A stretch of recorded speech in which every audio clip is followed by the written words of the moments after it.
Berawal dari kesukaannya terhadap buah durian, serta kegemarannya bermain media sosial, Muhammad dapat memasarkan dagangannya, minuman dingin es durian dan omset jutaan rupiah.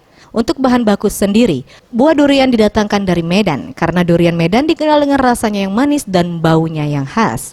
Es durian ini memiliki berbagai varian rasa original, taro dan juga pisang. Untuk wilayah pemasaran sendiri, ia menjual melalui media sosial dengan harga 1 cup es durian dijual Rp17.000. Es durian ini udah masuk 2 tahun. Nah, untuk duriannya didapat dari mana, Bapak? Kalau kita durian ini kita dapat langsung dari Medan. Es durian ini kan di Palembang ini ya, kita salah satu pelopor es durian yang untuk takeaway ya. Jadi nggak perlu datang ke tempat kita udah bisa via online. Ia menambahkan, untuk omset sendiri, setidaknya sebanyak 500 cup es krim laris dibeli pembeli dalam sebulan dengan omset mencapai 5 juta rupiah. Weli Aep, Sriwijaya TV.